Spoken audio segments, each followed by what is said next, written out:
Dámy a pánové, vítáme vás po dlouhé době u našeho nového a krásného podcastu Tak nějak. Tentokrát je to už 31. díl a kdo je dneska naším hostem?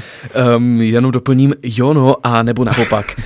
Naším dnešním hostem je, dámy a pánové, foodblogerka, influencerka a v podstatě i youtuberka, která se specializuje na zdravou výživu a celkově fitness. Janka Tkáčová, jestli ještě něco o ní řekneš, Maty? Její Instagram a TikTok sleduje dohromady přes 360 000 sledujících. Kromě toho je také členkou a zakladatelkou projektu iFoodie, tedy e-shopu se stravou z jednoduchých, ale kvalitních složek. A tím bychom tě, Janko, chtěli vlastně přivítat tady u nás v podcastu. Tak ahojte, všetkých vítam a čo by som takého povedala na začátku. Jestli chceš něco povědět, tak můžeš, ale klidně můžeme začít rovnou první otázkou. Jestli tě ještě napadá, jak by ses ještě třeba představila jinak, co jsme neřekli. Tak okrem toho, že tvorím recepty a rôzne videá na sociálne siete u seba na profile, tak sa venujem aj marketingu a pomáham ostatným firmám na sociálnych sieťach. No a tak to je asi všetko, no. Taký základ. Tak základíme. Tak začneme teda tou první sekcí našeho podcastu a ta by se měla tak trochu dotknout tvojí tvorby, tvého života. A je to velmi záludná otázka, ta první. Ty pocházíš ze Slovenska teda? Aha, áno. Konkrétne odkud? Pochádzam zo Slovenska, z Nitry, čiže je západné Slovensko. A tam som sa narodila, odtiaľ pochádzam a potom som prišla do Brna študovať vysokú školu, takže tak som sa dostala vlastne do Česka a už som tu ostala teda. A co si studovala za vysokou školu, po případě, jestli ještě pořád studuješ? A už neštudujem a študovala som ekonomickú školu na Masarykovej univerzite, takže ekonomická fakulta, ale študovala som teda iba bakalára, takže potom som skončila a začala som pracovať. Jak tě studium bavilo? Je to těžká škola? Tak na začiatku ma to bavilo, lebo mám rada podnikanie a tie čísla, akože nemám rada matematiku, ale mám rada také tie ekonomické otázky, ale potom som zistila, že to nie je úplne pre mňa, takže som skončila na bakalárovi a akože bolo to ťažké doštudovať úprimne, lebo študovať niečo, čo ma nebaví, tak nebolo to úplne akože najľahšie, ale nejak som to zvládla a potom som vlastne ukončila štúdium. A je rovněž těžký i život v Brně, nebo se ti v Brně líbí?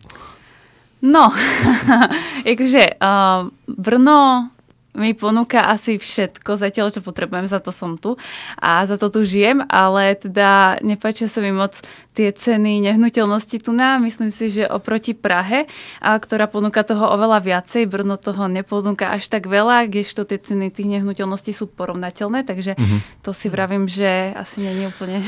No, porovnateľné, tak v Praze si myslím, že bude dráž trošku teda ešte, ako co se týče nájmu.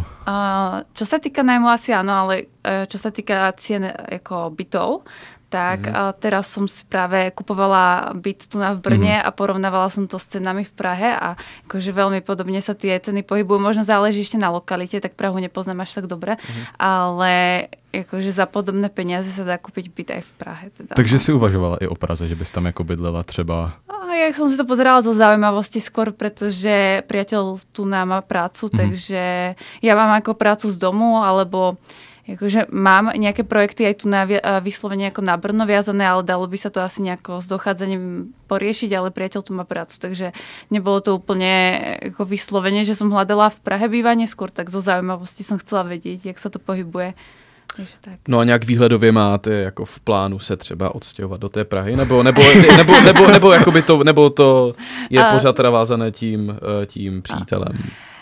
Rozmýšľali sme, že možno do budúcna, aby sme skúsili Prahu, ale to bolo čisto iba tak ako, že rozmýšľali sme, ale nebolo to vôbec aktuálne, alebo nie je to teraz aktuálne, takže zatiaľ nie a kúpili sme bývanie tuna, takže teraz tu budeme minimálne pár rokov, predpokladám, v Brne bývať. No tuhle otázku už jsme probírali. Jak bys jako Slovenka porovnala slovenskou a českou nátoru?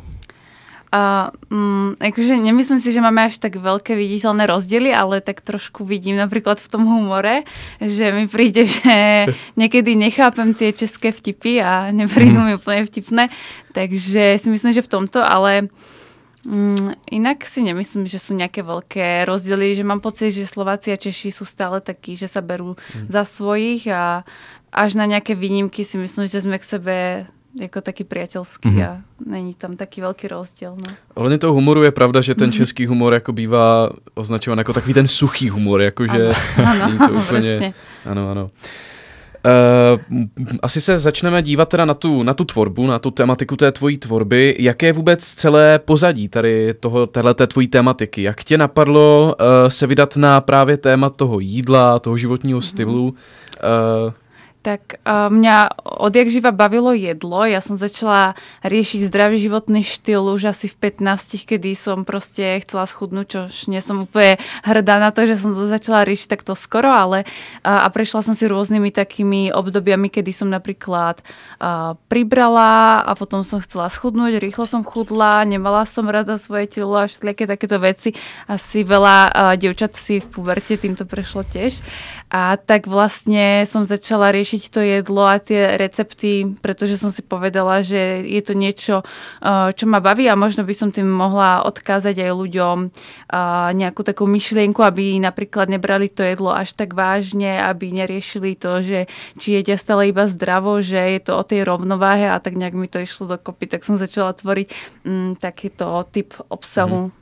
Ono teda jakoby tematicky převažuje v tom tvojom obsahu jídlo a přemýšlela jsi, že bys třeba jako zařadila i víc to cvičení, fitness, takový jakoby možná ještě komplexněji ten životní styl?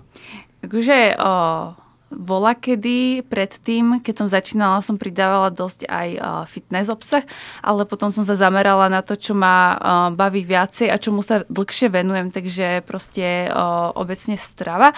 Ale rozmýšľala som, že by som možno začala tvoriť niečo také a možno by som chcela spolu s nejakým s niekým, nech tam sme dvaja na to, nech to môže byť napríklad také zábavnejšie, ale zatiaľ som sa do toho nedokopala. Takže zatiaľ nie, ale do budúcna to nevylučujem úplně. Ty na ten Instagram, na TikTok, celkově na sociální sítě postuješ frekventovaně, dá se říct, že asi denně dokonce. Kolik času ti zabere zhruba v průměru tvorba těchto videí? Nebo tvorba, dejme tomu jednoho videa? Celkově spíš tvorba, jako kolik ti zabere času.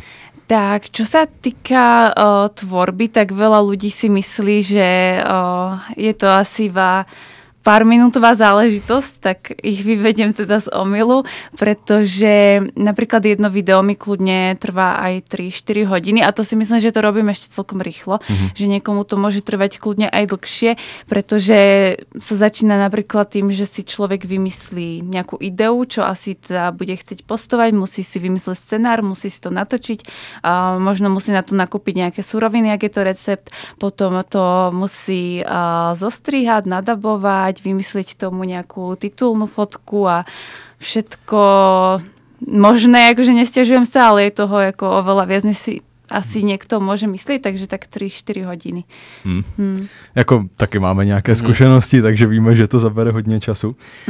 Vy máte aj video s přítelem, kde poukazujete na hrdinství na sociálních sítích, jestli si to pamatuješ, takové reelsko, kde by byly jako komentáře prostě převedené do reálu. Aha, jo. No, jak vnímáš tu negativitu nebo ten hejt na sociálních sítích? Setkáváš se s tím nebo spíš jako ne v tvojí tvorbě?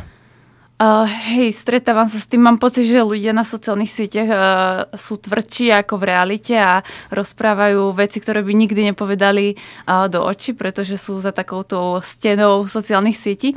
Takže stretávam sa s tým, ale ja to nejak neberiem úplne vážne. Keď je to nejaká kritika, ktorá mi môže pomôcť, že je to nejaká konštruktívna kritika, tak áno, tak niekedy nad tým porozmýšľam, ale napríklad dneska mi nejaká pani zase kritizovala moje akné, tak neviem, čo k tomu mám povedať, no tak proste to napíšu a mne to nič nerobí, ja som si na to zvykla a myslím si, že niekto, kto s tým má problém, ako s takým tým hejtom a negatívnymi komentármi, tak možno ani nemôže moc robiť tie sociálne siete, inak by sa zbláznil, pretože je to na dennom poriadku. Takže vlastně člověk si to nesmí brát vůbec asi nějak osobně, nebo jako ty lidi si k sobě jako v těch komentářích asi nepoutat nějak jako v tomhle ohledu.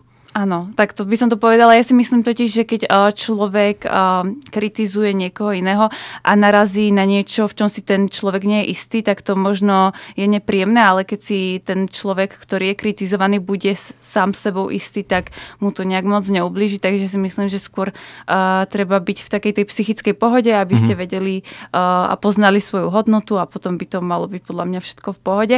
Ale nemyslím si, že je v poriadku, že ostatní sa takto správajú a vyjadrujú tieto názory takouto formou, lebo všetko sa dá napísať aj pekne a niektoré nevyžiadané rady, keď niekto povie, tak v podstate to nikoho asi nezaujíma, tak je to zbytočné, ale tak to asi je. No. A zase, jak říkáš, není kritika jako kritika, že jo? Ta konstruktivní může mnohdy i pomoct, že ano? Jo, no tak ja mám akože rada, keď ma niekto skritizuje nejak kriticky, ale musí to byť napísané asi tak, aby som to vedela prijať, že nemôže to byť nejaké agresívne alebo tak ako nepríjemne podané, ale keď mi to niekto povie pekne, tak ja to mám aj rada, pretože ja sa aj častokrát pýtam nejakých svojich blízkych, že čo si myslia o tomto a o tomto, aby som sa vedela zlepšovať, lebo niekedy je fajn poznať ten názor iných. Takže áno, ale záleží, ako je podaná a záleží, či je vyžiadaná. Teď mi napadá, máš nějakou inspiraci ohledně tvorby videí? Čerpáš od někud, nebo je to čistě všechno, jak tě napadne? Niekedy ma to iba tak napadne a veľakrát tvorím tvorbu, ktorú si vyžiadajú ľudia, čo ma sledujú, takže keď napríklad mi niekto napíše, že nepozná recept alebo chce urobiť niečo zdravšie, ja neviem, nejaké langoše alebo niečo, tak skúsim porozmýšľať, ako by som to vedela urobiť zdravšie a takže niekedy ma inšpirujú vlastní sledujúci, niekedy tam dám aj to, čo si myslím, že je zaujímavé a chcem sa podeliť o nejaký tip alebo radu a tak no, jako asi taký kompromis mezi tím. Když se ještě vrátíme k těm sociálním sítím, tak díváš se na ně i z hlediska konkurence? Myslíš, že jako v dnešní době jsou sociální sítě lehce přehlcené obsahem, nebo že je pořád ještě prostor pro ostatní tvůrce, aby vytvořili něco nového? Já si myslím, že je už Instagram, konkrétne aj TikTok prehltený, si myslím. Ale nemyslím si, že nie je šanca pre nových ľudí, aby sa presadili. Ale treba byť asi originálny, treba porozmýšľať nad tým, čo tu ešte nie je, pretože je to také typické, že na sociálnych sieťach keď je nejaký trend, tak všetci robíme niečo podobné, niečo to isté a potom si myslím, že keď niekto iba začína, tak týmto by sa moc neodlíšil, tak sa treba odlíšiť. Ja som sa napríklad si myslím odlíšila v tým, že ja som pred 2-3 rokmi začala tvoriť tie recepty a bola som jedna z prvých, ktorá tvorila videá a nie fotky a tým si myslím, že som sa odlišila, ale nestačí sa odlišiť jednou vecou, teraz tiež musím vymýšľať nové a nové veci, aby som proste priniesla niečo nové, takže niekedy to je aj ťažké sa zamyslieť, čo tu chýba. Je to hrozne také človek musí proste premýšľať, musí byť kreatívny, niekedy to je aj psychicky náročné, ale myslím si, že stále je tam priestor a asi stále bude aj. K těm sociálním sítím ještě, to je taky taková naše oblíbená otázka, na to se ptáme hodně hostů, ale ty názory jsou většinou opravdu zajímavé. Myslíš si, že jsme si díky sociálním sítím blíž, nebo je to právě naopak? Asi záleží. Záleží. Myslím si, že dokážu ľudia držať spolu. Napríklad veľmi sa mi páči, že sociálne siete dokážu spojiť ľudí, keď sa stane niečo, napríklad nejaké zbierky, dokážeme pomôcť spolu, takže si myslím, že v tomto to je fakt vynikajúce. Zároveň si dokážeme predať rady, tipy, takisto nejaké užitočné veci a dokážeme proste zdieľať tie informácie takto verejne, takže si myslím, že sociálne siete sú určite není na škodu, akože keď sa dokážu využiť dobre, tak sú super, ale akože samozrejme v nejakých určitých situáciách si dokážeme byť aj vzdialenejší, možno keď sa rieši obecne nejaká politika na sociálnych sieťach, tak sa tam dokážu riadne rozčertiť ľudia medzi sebou, takže záleží, no. S přítelem se vlastně věnujete oba dva podobnému tématu. Dalo vás to dohromady, tady to téma? Nebo... akože stretli sme sa vo fitku, tam sa spoznali, ale nemyslím si, že je to táto téma, ktorá nás spojila, tak sme si tak sadli ako ľudia obecne hodnotami a samozrejme máme podobné a rovnaké hobby, tak to je iba plus, ale nemyslím si, že je to iba ako zdravý životný štýl, ktorý nás spája. Myslím, že najdôležitejšie vo vzťahu sú tie hodnoty životné a to máme rovnako nastavené, si myslím. My předpokládáme, že tvým hlavním teda koníčkem teďka v tuhle chvíli je ta tvorba kontentu na sociální sítě. Máš ještě nějaký jiný koníček, díky kterému se nějak zrelaxuješ nebo díky kterému se třeba uvolníš? Tak ja rada chodím na prechádzky. Od čias covidu som si to obľúbila, predtým som to vôbec nemala rada chodím na prechádzky, ja spustím vždy nejaký podcast a snažím sa každý deň proste mať nejaký pohyb, pretože mám sedavú prácu, sedím stále doma a robím proste veci na počítači, na telefóne a myslím si, že veľa ľudí tiež, čo má sedavú prácu, tak si myslím, že by mali vyskúšať prechádzky, lebo netreba sa hýbať iba tak, že idete von behať alebo idete do fitka, ale najdôležitejší pohyb je za mňa takýto ten prírodzený a prechádzky úplne milujem. A potom mám ešte rada čítanie kníh, aj keď poslednú dobu som sa k tomu moc nedostala, ale mám rada krimi knihy a podcasty tiež. A čo ešte také, no. A rada som s rodinou, takže som taký rodinný typ. K těm podcastům, jaký je tvůj nejoblíbenější podcast? Kromě samozřejmě tak nějak podcastů. Tak okrem vášho podcastu samozrejme mám strašne rada opravdové zločiny a tak tie počúvam každý týždeň. Celkově to krimi prostě ano, krimi asi je takové téma oblíbené. Aj čo sa týka kníh, tak mám proste krimi knihy, podcasty a ešte dokumenty na Netflixe úplne akože milujem a mám všetky pozreté.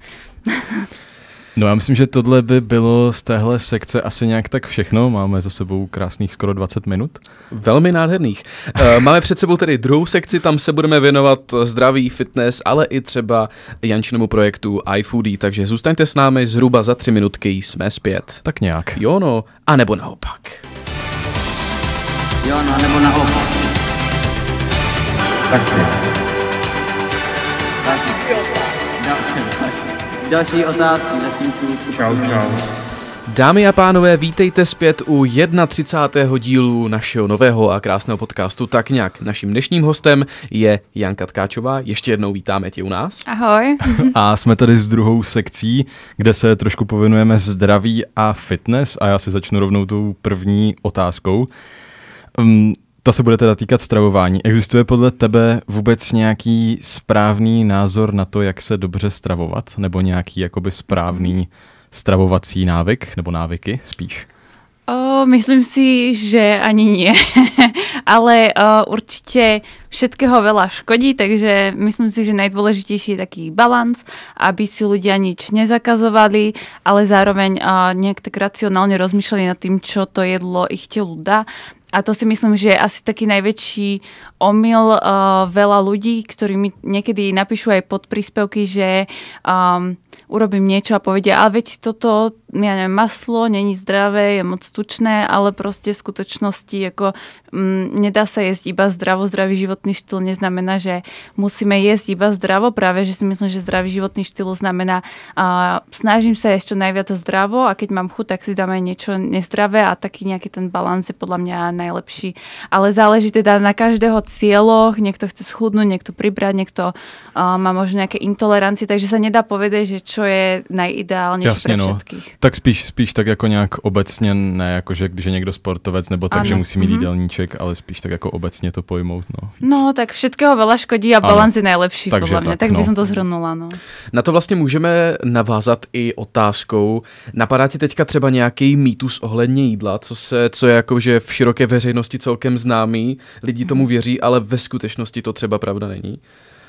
Tak, veľa ich je, napríklad, že sacharidy škodia, potom, neviem, ovocie je nezdravé, môžem iba zeleninu a potom napríklad najneskôr môžem jesť o 5. večer a mohla by som pokračovať strašne veľa mi to funguje takto. A myslím si, že najväčší problém je, že ľudia, keď radia, tak radia možno s nejakým dobrým záujmom chcú pomôcť, ale neuvedomujú si to, že sa podľa mňa nedá všeobecne radiť ako v ničom, lebo vždy príde niekto, kto bude mať iný názor a nebude mu niečo napríklad vyhovovať. A zase třeba lidi môžu radiť akoby podle sebe a ne podle toho, komu jakoby radí. Takže to je taky další problém. Tak. No, jasně. No, když se zase přesuneme k Česku a Slovensku, tak jak se podle tebe liší česká a slovenská kuchyně? Jsou v tom nějaké podstatné rozdíly třeba? Kromě brinzy. Brinza a sviečková. Čo sa týka toho, tak si myslím, že nie, ale mám pocit, neviem, či to je iba moja domnenka, ale mám pocit, že Češi konzumujú viacej alkoholu ako Slováci, aj keď možno niekto môže povedať, že nie. No, to nevím. Absolutne nechápu, o čem tady mluvíš. Ale keďže zdá sa mi, že Češi proste vždy večer si proste dávajú vínko, oriešky, pivko a každý večer, to ja som ešte nezažila ako u Slovákov. Ako Slováci možno pijú skôr tvrdé, že? Ale neviem. A to je vlastně ale pravda, no, že jako třeba s rodičema taky doma si otevřem víno, nebo tak. Jo, no a to mi príde taký akože rozdiel, že ale zase na druhej strane mám pocit, že vy máte takú väčšiu pohodičku, že Slováci sa stále, ako vravím všeobecne, každý to má inak, ale všeobecne mám pocit, že Slováci sa stále ženú do práce domov, to robiť okolo domu a Češi sú viacej takí ku ohníku, gitara, pivko, vínko, neviem, proste pohodičkári väčší. To si asi myslím, že ale zase jak jde třeba na té Moravě si myslím, na té Moravě a zejména třeba i u nás ve Slezsku, že to je takové právě, že no, tak ono, co přijde, to přijde, ale je to jenom můj osobní pocit, nemusí to tak být, ale v těch Čechách, zejména v okolí Prahy, že se tam prostě všichni za něčím ženou, ani si ten život třeba tolik neužívají, nevím, jak to vidíš ty. No asi stejně, no, protože jako na vesnici, odkud jsem já, tak to tam to tak nespechá ten život. No. Jo, no to je fajn, pretože mám pocit, že ľudia majú dneska hrozne veľa stresu. Ja sa tiež stále ženiem za niečím a páči sa mi práve to, že tí Češi sú takí viacej pohodoví, že neriešia a tak. Jo, co se týče celkově ještě té kuchyně, tak máš třeba oblíbenou nějakou jakoby zahraniční, já nevím, jestli se to řekne jako kuchyně nebo styl jídla, prostě kuchyni, nějaké země třeba?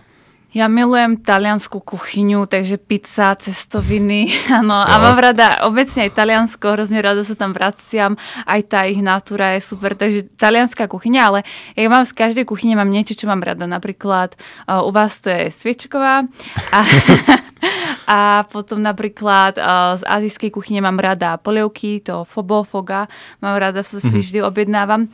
Takže v každej kuchyni je niečo, čo mám rada, ale asi tá talianská je taká moja srdcová. Můžeme se tady začít bavit teďka o projektu iFoodie. Ty jsi teda zakladatelkou. Ano. Jaká byla prvotní myšlenka založení tohoto projektu? Jenom připomínáme, že to je vlastně e-shop s potravinami, které jsou v podstatě kvalitně výš, ale zase co se týče složení, tak jsou jakoby jednodušší. Chápu to tak správně. Áno. Hlavná myšlienka iFoodie bola to, že jak som sa začala stravovať zdravo, alebo začala som sa stravovať tak, že chcem schudnúť a tak som sa začala trošku vyhýbať cukru, aj keď dneska už viem, že to nie je cesta, ale nejakým spôsobom som teda začala konzumovať oveľa viacej umelých sladidiel. No a tým, jak som prešla nejakým progresom aj čo sa týka stravovania a prestala som sa zameriavať iba tak na to chudnutie, ale skôr na to zdravie, tak som zistila, že v tých veciach, ktoré neobsahujú cukor, je zase strašne veľa chémie, strašne veľa umelých sladidiel, hrozné zloženie a postupom času mi to začalo veľmi vadiť, takže som sa rozhodla založiť si vlastnú firmu s tým, že teda tam máme rôzne sladidlá, máme tam nejaké také sladkosti a sú teda bez cukru, ale obsahujú prírodné sladidlá, alebo sladidlá na prírodnej báze a majú teda aj lepšie a jednoduchšie zloženie. Co se týče výroby, kde vlastně vyrábíte, nebo jak to máte nastavené s výrobou vašich produktů? Ja mám externého výrobcu, takže proste vyrába to on a máme to takto poriešené a teda vyrába konkrétne pre mňa, nič sa neprebaluje alebo niečo podobné a je to česká výroba. Máte v plánu ještě třeba nějak rozšířit sortiment? Áno, chystá sa jedna novinka, už ju máme aj na sklade, akurát ešte sú tam nejaké technické veci, ktoré sa musia poriešiť, ale určite príde teraz najbližšiu dobu jedna novinka na iFoody a inak si myslím, že tam máme dosť veľa výrobkov, takže zatiaľ není v pláne nejaká veľká zmena, ale takto, ako to tam je, tak si myslím, že to je fajn a teda čakáme na tú jednu novinku, ktorá má čoskoro prísť. Prozradíš nám exkluzívne, o co sa má jednať? Poviem ako oblasť, týka sa to raňajok, takže pokiaľ budete chcieť mať zdravé, vyvážené raňajky bez nejakého pridaného cukru a na prírodnej báze viacej, tak určite si tam nájdete všetko, čo budete chcieť. Co se týče ještě exportu, tak exportujete jenom do ČR a na Slovensko? Áno, zatiaľ iba takto, takže uvidíme. Začali sme iba nedávno a postupom času uvidíme, ale ako hlavne Slovensko a Česko, ja to nerobím ani nejak obrovsky, asi to ani nechcem úplne tak viesť, nemám až toľko času, zistila som, že to zaberie oveľa viac času, jak som si myslela, ale tak je to taká moja srdcovka a chcem fakt naučiť ľudí jesť zdravšie a chcem ich naučiť to, že zdravie je prvoradé, takže asi sa budeme špecializovať iba na Slovensko a na Česko, uvidíme, čo bude ďalej. Přesuneme se do jiného, ale zároveň stejného tématu. Ono záleží tady na úhlu pohledu. Podle tvého názoru, čím je způsobeno to, že vlastně ty potraviny, které jsou v supermarketu označeny tou nálepkou bio, takže jsou mnohem dražší než ty klasické potraviny, které podle mého názoru jsou kvalitně na tom velmi podobně. Jak si to ti prodejci můžou takhle nadsadit, tu cenu? Ja si myslím, že to je zložitejší proces ako len to, že tam nalepia tú nálepku bio. Ja si myslím, že nie som nikto, kto by vyrábal tie veci. Mám tiež externého výrobcu, ktorý mi so všetkým pomáha a je odborník na všetky tieto veci, ale myslím si, že to je určite tými kritériami, ktoré musia firmy v Európskej únii spĺňať, keď predávajú bio veci. Čiže teda iFoody bio nie je, ale máme ako zdravé veci a snažíme sa, aby boli aj cenovo dostupné. Ale myslím si, že to je ten dlhý proces, kde sú asi fakt ako zložité pracovné procesy a niekto to musí asi aj zaplatiť. Takže si myslím, že to vychádza drahšie. Dá sa určite stravovať zdravo a za menej peňazí, ale zase nemyslím si, že tie bio veci sú úplne nejakým spôsobom nejaké prehrotené, alebo nemyslím si, že by to bolo nejakým spôsobom zlé, len je za tým asi viacej práce. No. My jsme to řešili rok zpátky, jak jsme tady měli fitness trenéra Pavla, jiné téma teďka, jak jsme tady měli fitness trenéra Pavla Šelitroše, ale zajímá nás tvůj názor, myslíš si, že to, že mladí lidé a děti se dneska jakoby méně hýbou, že to je spíš nějaký stereotyp, nebo že tomu tak opravdu je, že ten pohyb v dnešní společnosti třeba tolik není, co se týče jakoby... Tak myslím si, že životný štýl sa určite zhoršuje, lebo stúpajú prípady obezity. Takže určite sa podľa mňa životný štýl zhoršuje, ale podľa mňa to je možno aj tým stresom a tým, že ľudia si zvykajú robiť oveľa menej. Napríklad teraz máme na všetko stroje, máme pračku, máme sušičku, predtým to ľudia proste robili fyzicky. Zase stúpajú zamestnania, kde človek robí ako napríklad za stolom, takže sedavé zamestnanie a máme čím ďalej tým viac stresu, takže možno ľudia siahajú aj často po sladkom, majú možno nejaké emocionálne jedenie, takže myslím si, že to je pravda a čo je za tým podľa mňa to, že tá doba, že nás teda nutia ľudia pracovať viac a viac, byť viac pod stresom, mať na sebe väčší tlak, ale zároveň napríklad na sociálnych sieťach si myslím, že je veľa tvorcov, ktorí motivujú k zdravému životnému štýlu a možno sa to jedenkrát úplně zlomí a budeme všetci zdraví. No budem doufat. Právě, že to ale bylo zajímavé, jak jsme měli ve studiu toho Pavla Šelitroše, tak měl zcela jiný názor. Ten si zase všímal toho, že po ulicích chodí čím dál tím víc jakoby minimálně mladých kluků, jdeme tomu těch dospívajících, těch teenagerů, kteří prostě chodí třeba do posilovny a začínají se o sebe starat třeba mnohem dřív,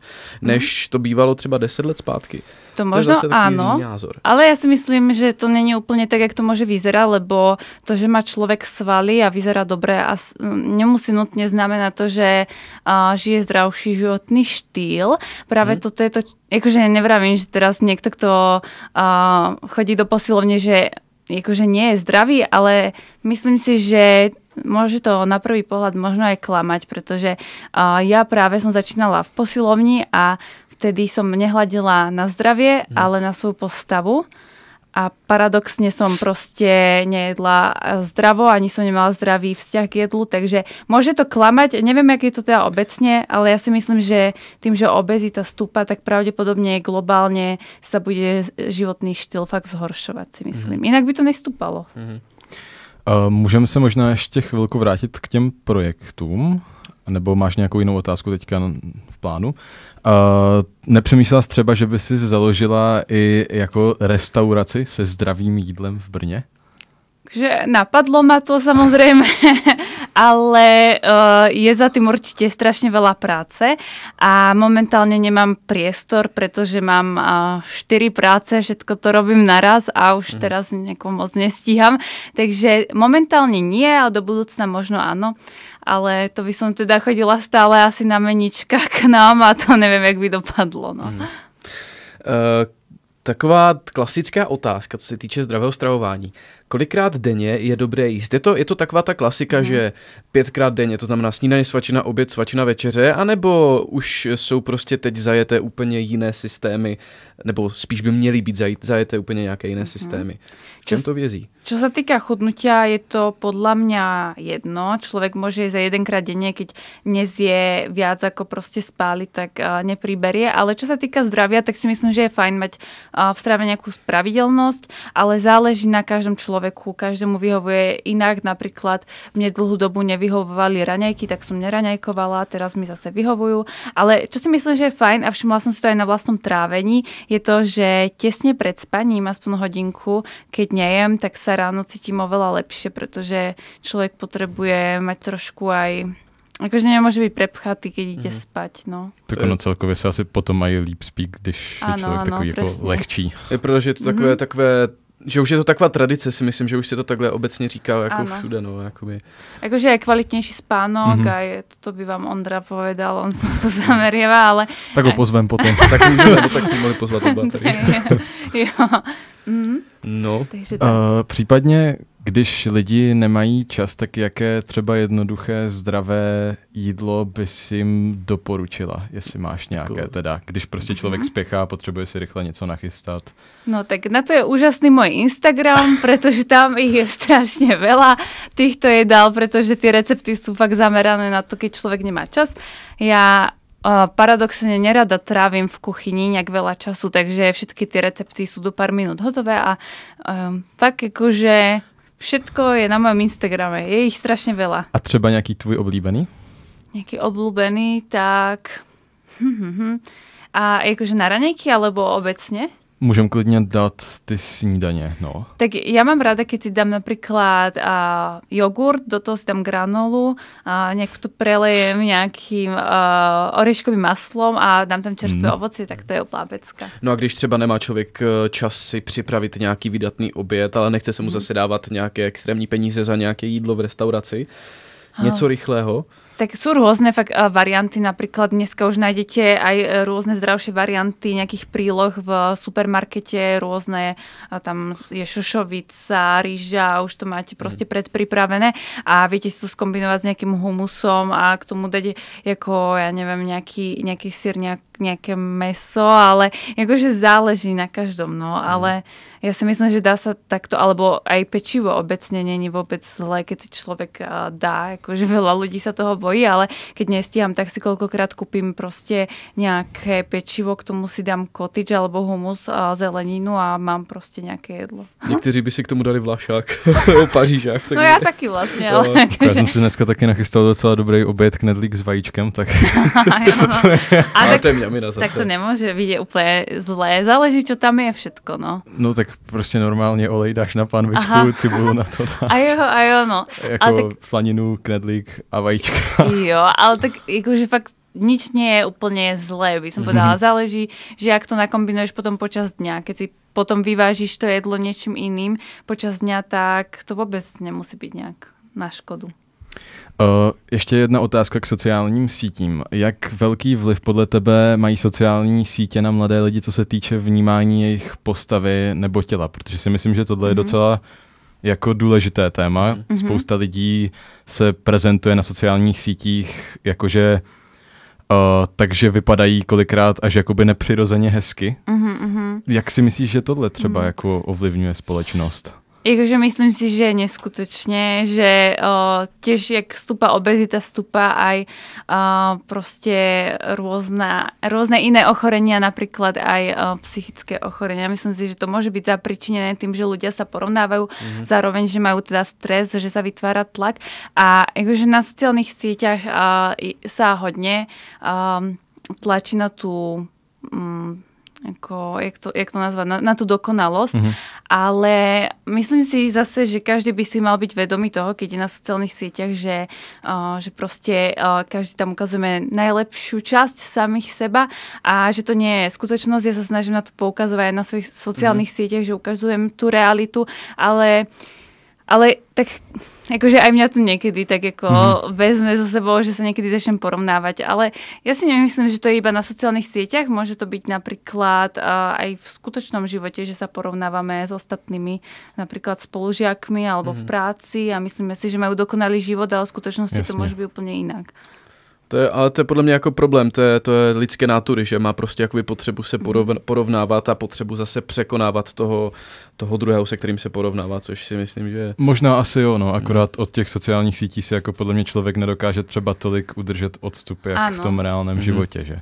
Ale je pravda, že mi pod taký jeden príspevok práve, kde som poukazovala na tú nedokonalosť, niekto napísal, že to je vlastne dobré, keď sa porovnávame, lebo nás to ťahá a tlačí byť lepšími, čo je síce pravda, ale asi záleží, že do akej miery. Že keď to prekročí nejakú hranicu, tak to môže byť skôr na škodu. Takže ja si myslím, že sa môžeme porovnávať aj inak ako s hladom napríklad. Ale akože, hej, je pravda, že nás to môže aj posúvať nejakým spôsobom, ale iba do určitej hranice asi. Tak nás asi pomaličku tlačí čas, takže si dáme poslední dva takové ty klasické souhrnné dotazy. První otázkou je, jaké jsou tvoje nejbližší plány do budoucna, jak už s tvým projektem na Instagramu, tak i celkově v životě. Máš něco, s čím by se tady mohla pochlubit posluchačům? Áno, myslím si, a teda nechcem o tom ešte rozprávať, ani som o tom nikomu okrem mojich najbližších ešte nepovedala, ale v septembri by som chcela prísť s takým jedným veľkým projektom. Je to pre mňa veľmi dôležité, veľmi podstatné, veľmi emocionálne, tak som zvedavá, či to zvládnem a či to naozaj prebehne. Dúfam, že áno, verím tomu.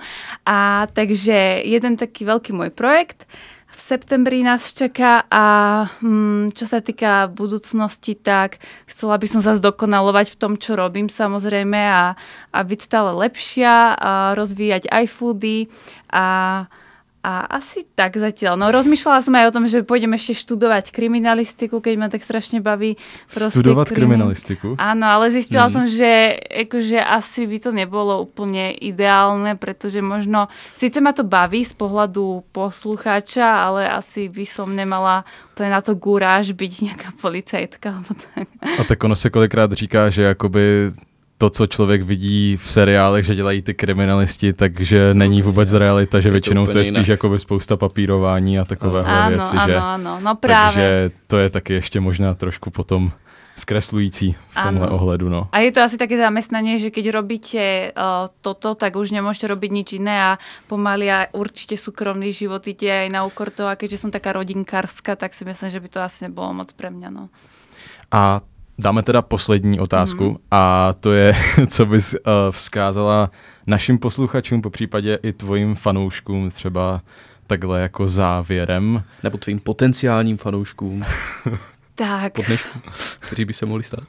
Tak možno by som odkázala to, že pokiaľ máte nejaký sen, tak si za ním choďte, nikdy sa nevzdajte a neporovnávajte sa iba sami so sebou, pretože to je jediné, ako sme jediní, s kým sa môžeme porovnávať. A tak no, a sledujte ma na mojom Instagramu. A sledujte samozřejmě i nás na našich sociálních sítích. Tak mám to zrekapitulovat, Matyáši. Tak já teda začnu. TikTok, tak _, cást. Instagram, tak nějak cást. YouTube, Spotify, tak nějak podcast a potom samozřejmě ještě naše biznisová obchodní e-mailová adresa, kam můžete směřovat všechny obchodní a směnné záležitosti, tak nějak @gmail.com. Budeme se tam na vás těšit. Ano, že? No. To je to nejdůležitější. A Janku můžete sledovat, klidně si to chceš nějak aj říct. No tak na mojom Instagramovom profile janka.tkacová, takisto na TikToku, YouTube a teda iFoodie takisto, iFoodie a _ SKCZ. No a čakajte na september, kedy príde obrovský projekt a nemôžem sa dočkať. Tak potom si tě můžeme pozvat znova v září a můžeme Probereme se o tom to zase popovídat. To viem moc rada. Neviem sa dočkať. Fakt. Tak my ti moc děkujeme, že jsi přijala pozvání do našeho podcastu, i když tady byly menší komplikace ze začátku. Tak komplikace. Jsme to zvládli nakonec, ano. Si myslím docela hezky. Byl to hodně fajn rozhovor. A taky samozřejmě děkujeme i vám posluchačům a divákům tady z YouTube, ze Spotify, ale i taky ze živého vysílání Rádia R. Moc si vážíme toho, že i po takové přestávce, jakou jsme teďka dali, tak že jste s námi zůstali. Třeba někdo poslouchal. Ano. Všem, co ještě mají zkoušky, přejeme hodně štěstí. Tady Matimu. Bude to ještě náročné. Mně už chybí jenom poslední výsledek, to se na to nějak bude, ale nebudu tady všechny takzvaně srát a já si myslím, že se můžeme asi přesunout do závěrečných pár slov, jestli ti tady něco napadá. Nenapadá. Já myslím, že něco napadá ještě? Asi ne. No, můžeme. Tak já myslím, že závěrem stačí říct jenom tak nějak. Jo no, anebo Naopak. Přesně tak. Jo, přesně, ano. Výborně, zvládnu. Mějte se krásně. Naschledanou a pěkný večer, dobrou noc. Ahojte. Čau. Jo, přesně. Ten komentář si strč do prdele. Jo, no, nebo naopak. Tak jo. Další otázky, zatím čus. Čau.